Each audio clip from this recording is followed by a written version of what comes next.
हम आज के सेक्शन में अबॉर्शन के क्लासिफिकेशन के बारे में ही डील करेंगे।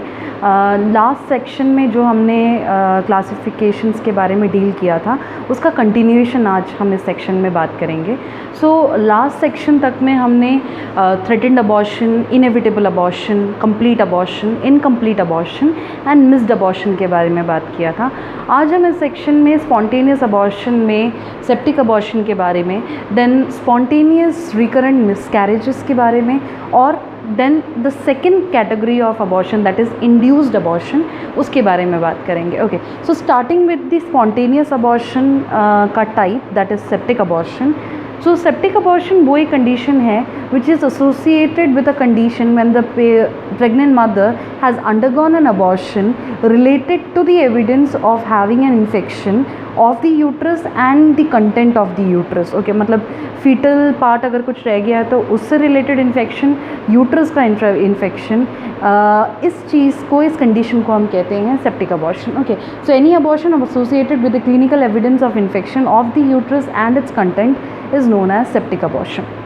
Okay, now when we talk about the clinical features, so सबसे पहले ये देखा गया है कि जितने भी illegal induced abortions होते हैं उनका भी एक कॉम्प्लिकेशन हो सकता है सेप्टिक अबॉर्शन। ओके, क्योंकि कहीं ना कहीं अगर कोई इंस्ट्रूमेंट यूज़ किया गया है प्रेगनेंसी के दौरान इंड्यूस्ड अबॉर्शन के लिए, किसी एग्जामिनेशन के लिए, तो चांसेस हैं कि उसकी वजह से कोई टीयर हुआ हो जिससे फिर इन्फेक्शन कॉज हुआ and that has led to an another progress. Okay, so clinical feature में क्योंकि ये इन्फेक्शन है तो ऑफकोर्स यहाँ पे फीवर होने के चांसेस हैं। अगर हाइपरथर्मिया ना होकर हाइपोथर्मिया होता है तो that is an indication of endotoxic shock. So if it is an hypothermic situation then हो सकता है कि चिल्स और राइगर भी अकम्पनी करें, और अगर चिल्स और राइगर अकम्पनी करते हैं तो they indicate the circulatory shock। Okay, so next one is the abdominal pain। So जो abdominal pain है it can be of varying degree but mostly it can be moderate to severe depending on the extent of infection। Rising pulse rate, जो rising pulse rate है वो pyrexia से भी बड़ा indication है कि the mother is having a septic abortion। Okay, so जो pulse rate यहाँ पे देखा जाता है it might rise from 100 to 120 beats per minute।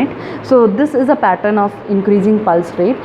Purulent vaginal discharges होते हैं। So जो भी इन्फेक्शन हो रहा है उसका जो पस and foul smelling vaginal discharge है ये बहुत बड़ा इंडिकेशन है। साथ साथ जो यूट्रस है that occurs to be a little tender, जो नॉर्मली नहीं होता है। साथ साथ जब आप पैल्पेट करते हैं तो बोलस जैसा कहीं कहीं पर ऐसा फील होता है if the mother is having septic abortion. Okay, so now how will you manage a pregnant mother who has undergone a septic abortion? सबसे पहली चीज़ हॉस्पिटलाइजेशन किया जाता है। हॉस्पिटलाइजेशन के साथ साथ शॉक के लिए आईवी फ्लूइड थेरेपीज़ दिए जाते हैं, एंटीबायोटिक थेरेपीज़ दिए जाते हैं ताकि इन्फेक्शन और ज़्यादा ना फैले।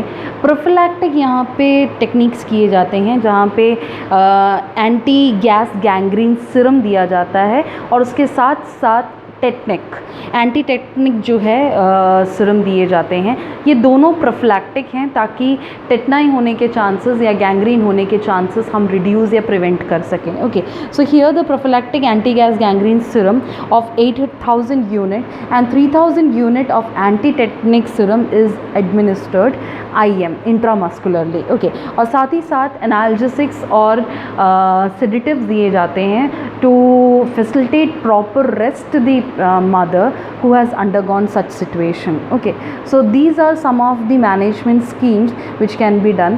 साथ साथ ये चीज़ बहुत ध्यान दिया जाता है कि we should educate the pregnant mothers to educate pregnant mothers or educate the target couples to plan their pregnancies। Okay, ताकि unwanted pregnancies को avoid किया जाए, क्योंकि ज़्यादातर unwanted pregnancies ही कारण होते हैं जिसकी वजह से illegal induction of labor का एक सिचुएशन बनता है एंड उसी वजह से सेप्टिक अबॉर्शंस या इवन ये मदर की डेथ तक कॉज कर सकता है। Okay, so such type of health educations are very important to be given in the community settings. Okay, so this was all about about the septic abortion. Now when we are talking about the recurrent miscarriages, so recurrent miscarriages are a type of spontaneous abortion जहाँ पे लगातार 2 या 3 बार से ज़्यादा abortion हो चुका है, spontaneous abortion हो चुका है मदर में, तो उस कंडीशन को हम कहते हैं recurrent abortion, and that too before 20 weeks of pregnancy.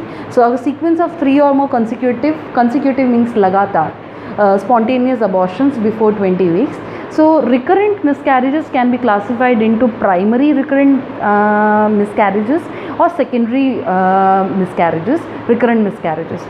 जो प्राइमरी रिकरेंट मिसकैरेजेस होते हैं वो उन कंडीशंस में बोला जाता है जहाँ पे जो प्रेग्नेंट वुमेन हैं जिनको कंसिक्यूटिवली मिसकैरेजेस हो रहे हैं, उन्होंने कभी भी एक लाइव बेबी को जन्म नहीं दिया है, जिन्होंने कभी भी प्रेगनेंसी का पीरियड अपना कंप्लीट नहीं कर पाया है, जिनका कोई भी फीटस नहीं है, जिनका कोई भी चाइल्ड नहीं है, डिलीवरी नहीं दे पाई हैं, उनको हम कहते हैं primary recurrent miscarriages. Okay. And secondary recurrent miscarriages तब कहा जाता है जब एक या एक से ज़्यादा बेबी ऑलरेडी हैं किसी मदर के और अब वो प्रेगनेंसी प्लान कर रहे हैं, लेकिन 2 या 3 बार से ज़्यादा हो चुका है कि जब भी वो प्रेग्नेंट होती हैं तब 20 वीक से पहले उनका मिसकैरेज हो जाता है. So that is called as the secondary miscarriage. So one is a primary where the lady doesn't have any child, and the secondary is where the lady has a child and now she is planning a new pregnancy जिसमें वो अपनी pregnancy continue नहीं कर पा रही हैं. Okay. Now next one is etiological factors. Etiological factors are same for like we have discussed in the abortion. It can be the genetic factor, it can be because of the hormones, it can be because of the nutritional level, it can be because of any infection, it can be because of any autoimmune disorders, or it can be hereditary. Hereditary में ज़रूरी नहीं है कि family history हो miscarriages की. अगर family history है थ्रोम्बोफीलिया की या ऐसे किसी डिसऑर्डर्स की, हीमोफीलिया, थ्रोम्बोफीलिया, तो भी हो सकता है कि आगे आने वाले फीमेल्स में रिकरेंट मिसकैरेजेस के चांसेस हो सकते हैं. Okay. Now the treatment here is cerclage operation. जो सर्कलेज ऑपरेशन है उसमें किया क्या जाता है कि अगर आपको प्रेगनेंसी रिवाइव करके रखनी है तो नेक्स्ट प्रेगनेंसी मतलब 2 या 3 प्रेगनेंसी या 4 प्रेगनेंसी तो अबॉर्ट हो चुके हैं अपने आप ही, लेकिन आगे जब भी वो प्रेग्नेंट हों तो इस हिस्ट्री को देखते हुए आगे इस प्रेगनेंसी को सेव करने के लिए क्या किया जाता है कि नॉन अब्जॉर्वेबल एनसर्कलिंग स्यूचर्स लगाए जाते हैं सर्वाइकल मेम्ब्रेन में, ताकि सर्विक्स जो है विजाइनल एपिथेलियम या सर्विक्स जो है वो ऊपर की तरफ पुलअप ना हो, जिस वजह से यूट्रस ओपन ना हो. जब सर्विक्स ऊपर की तरफ पुलअप होता है उस वजह से यूट्राइन डायलेशंस होते हैं और बेबी बाहर आते हैं. ओके. That happens normally. तो ये प्रेगनेंसी के दौरान ना हो जाए, स्पॉन्टेनियस अबॉर्शन ना हो, इसके लिए क्या किया जाता है कि एनसर्कलिंग स्यूचर्स लगाए जाते हैं, और जब बेबी डिलीवर होने वाले होंगे, जब प्रेगनेंसी कंप्लीट हो जाएगी और बेबी का डिलीवरी टाइम आ जाएगा, तब इन स्यूचर्स को हटाकर बेबी को डिलीवर किया जा सकता है. So this is called as the cerclage operation. Okay. So यहाँ पे एक चीज़ ध्यान देना बहुत इम्पॉर्टेंट है कि अगर कोई प्रेग्नेंट मदर इंड्यूस कराती हैं अबॉर्शन, मतलब वो अबॉर्ट अपने विल से, अपने मर्ज़ी से अपने फीटस को अगर अबॉर्ट करा रही हैं, तो फिर उस कंडीशन को हम रिकरेंट मिसकैरेज नहीं मानेंगे. Recurrent miscarriage is only possible, only said when the lady is undergoing spontaneous abortion, not induced abortion. Okay. So this was all about the spontaneous abortion, and the last classification is induction of abortion या induced abortion. Induced abortion is right opposite to the spontaneous abortion. Induced abortion तब कहा जाता है जब deliberately अपनी मर्ज़ी से कोई फीमेल अपने फीटस को क्या करा रहे हैं, अबॉर्ट करा रहे हैं. Okay. So deliberate termination of pregnancy before the viability of the foetus is called as the induction of foetus या induction of the pregnancy. not induction of fetus, sorry, induction of abortion. Okay.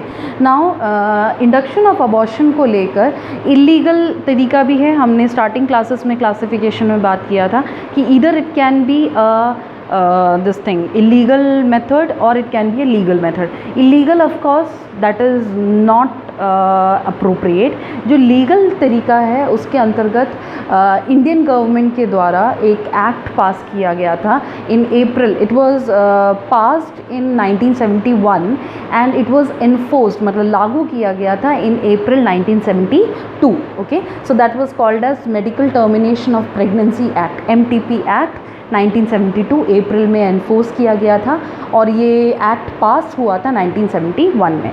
Okay, तो MTP act के अंतर्गत कुछ indications हैं termination of pregnancy को लेकर, मतलब कुछ कंडीशंस हैं जिसके अंतर्गत अगर कोई प्रेग्नेंट वुमन आती हैं तो उन्हें लीगली टर्मिनेट करने का, प्रेगनेंसी टर्मिनेट करने का परमिशन मिलता है। ओके, सो यहाँ पे हमने ब्रॉडली 3 कैटेगरीज में डिवाइड कर रखा है। One is to save the life of the mother, second is the social indications and third is eugenics. अब फर्स्ट हम बात करते हैं to save the life of the mother.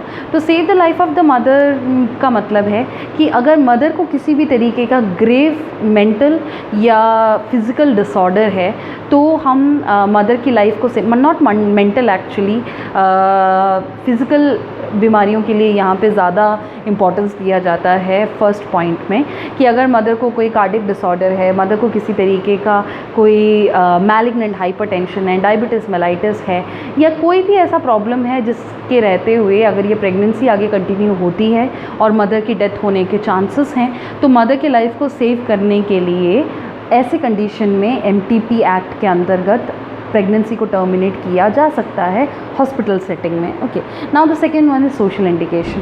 Social indication वो बहुत बड़ा रीज़न था जिसकी वजह से MTP एक्ट को लागू किया गया था।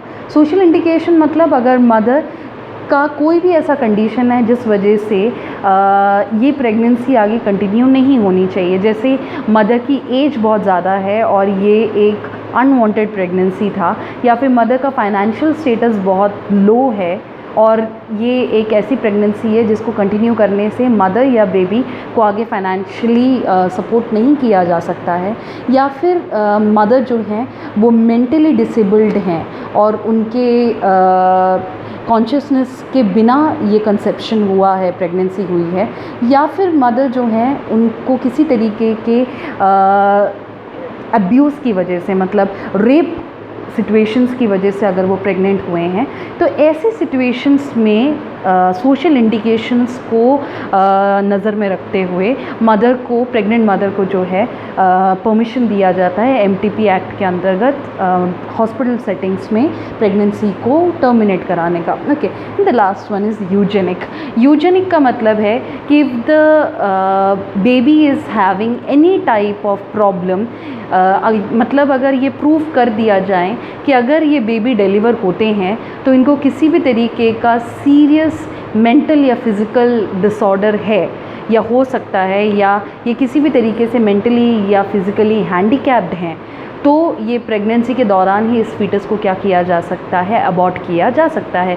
जैसे स्ट्रक्चरल एब्नॉर्मैलिटी पता चल जाती है, क्रोमोसोमल एब्नॉर्मैलिटी पता चल जाती है, या किसी और तरीके का एब्नॉर्मैलिटी अगर बच्चे में पता चल जाता है और ऐसा प्रूव हो जाता है कि ये बच्चा अगर बॉर्न हुआ तो आगे चलकर इस बच्चे की जो क्वालिटी ऑफ लाइफ है ये बहुत ख़राब होने वाली है, तो पहले से ही इस प्रेगनेंसी के दौरान इस बच्चे को अबॉर्ट किया जा सकता है। Okay, so that comes under eugenic reasons. So this was all about induction of abortion. So this was the section related to the classification of abortion, spontaneous abortion, and the second classification was related to the induced abortion. Okay, so यहाँ हमारे abortion का section ख़त्म हो रहा है। so आप इसकी introductory जो section था उसका जो second video था related to the classification of abortion, and this third video related to the last section of classification, इसको एक बार go through करिए, and आपको अगर इनमें से किसी में भी कोई doubt है so you can ask us. Thank you.